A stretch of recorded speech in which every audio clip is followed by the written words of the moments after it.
Content warning. Excessive violence against demons. What if I told you Doom? Yes, the demon-slaying, heavy metal blaring, chainsaw-wielding bloodbath might actually be a Christian game? I know this sounds like a meme your youth pastor made, but hear me out. Doom 2016 is a brutal first-person shooter game where players take on the role of the Doomslayer, a warrior awoken from an ancient prison who exerts his rage and fury on the demonic forces that have overrun a Mars research facility. And I have to admit, this is one of my favorite games of all time.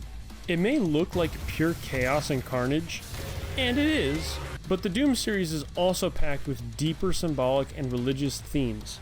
Today, we'll be diving into the first game of the modern trilogy, Doom 2016. We exploited hell and its resources because it was in mankind's best interest to do so. What you now see in this facility is the cost of progress. The Hubris of Man. The Union Aerospace Corporation, or UAC, in Doom is an allegory for humanity's arrogance in trying to control forces beyond their understanding. Their greed leads them to harness hell's energy to power their technology.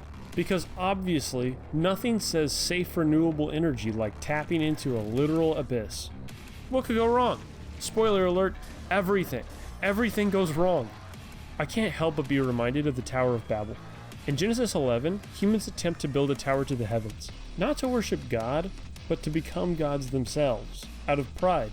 Some scholars suggest that it was an attempt to construct a ziggurat, which is a pagan tower, designed to connect earth to heaven. This was an affront to God, and it came with a consequence. Similarly, the UAC, driven by pride and greed, ignores the dangers of hell and wants to extract energy from it for their own selfish reasons. In this way, the UAC is a modern Tower of Babel, but their affront to God was like a tower to hell, not heaven. Proverbs 16:18. Pride goes before destruction, and haughtiness before a fall. The whole Doom franchise critiques the hubris and arrogance of men who disregard spiritual truth and risk harm. When men play God, they unleash hell. Literally. Satanic deception. Throughout the franchise, Hell's forces attempt to manipulate and corrupt. Olivia Pierce, the UAC scientist who makes a pact with Hell, is an example of someone seduced by lies in exchange for power. Recall the story of Jesus fasting in the desert for 40 days. When Satan comes to tempt him, he lies to Jesus with the promise of power. Luke 4, verses 5 through 8. Then the devil took him up and revealed to him all the kingdoms of the world in a moment of time. I will give you the glory of these kingdoms and authority over them, the devil said, because they are mine to give to anyone I please. I will give it all to you if you will worship me. Jesus replied, the scriptures say you must worship the Lord your God and serve only him. Where Jesus resists the temptation, Olivia Pierce falls head first. She is trying to tear open the portal between our world and theirs. Hell promises power, but these lies lead to ruin. Satan thrives on deception and lies.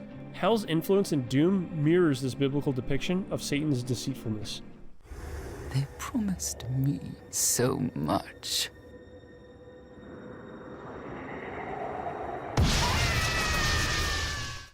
The Doomslayer. Now let's talk about the man, the myth, the legend himself. The Doomslayer, an ancient warrior who has waged war against hell for centuries. He is depicted as a relentless force, feared by demons because his purpose is one thing: to destroy evil wherever it exists. While the Doomslayer is far from Christ-like, since he's defined by his rage and destruction, he does embody the warrior aspect of Christ, seen in the book of Revelation, who comes to destroy evil. Revelation 19:11. Then I saw heaven opened, and a white horse was standing there. Its rider was named Faithful and True, for he judges fairly and wages a righteous war. Jesus Christ in Revelation comes to destroy Satan and all of hell once and for all. The Demon Slayer, like other biblical warriors and angels, is empowered to crush the forces of evil. And though he isn't a perfectly Christ-like figure, he does share Christ's same mission of destroying the forces of hell and fighting the demons with a righteous wrath. He does not seek power, only justice and destruction of evil. He is uncorruptible and unmoved by temptations. Unbreakable, incorruptible, unyielding, the Doom Slayer sought to end the dominion of the Dark Realm. If this kind of biblical breakdown of video games is your thing, smash that like button. It helps the algorithm, and it helps me know that you want more. Alright, let's rip and continue. Spiritual warfare. Doom is a symbolic picture of the battle between good and evil. In Ephesians 6, the Apostle Paul describes the armor of God, equipping believers for spiritual battle. Ephesians 6, 11 and 12. Put on all of God's armor so that you will be able to stand firm against all strategies of the devil. For we are not fighting against flesh and blood enemies, but against evil rulers and authorities of the unseen world, against mighty powers in this dark world, and against evil spirits in the heavenly places. The Doomslayer's armor and weapons symbolize the armor of God that allows us to fight against demons.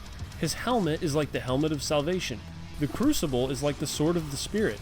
Even the new shield in the Dark Ages game is like the shield of faith. The Apostle Paul reminds us that while the Doomslayer may fight a literal flesh and blood war against demons, we fight against evil spirits in the unseen world in a similar way through prayer and fasting. C.S. Lewis said, "My prayer is that when I die, all of hell rejoices that I am out of the fight."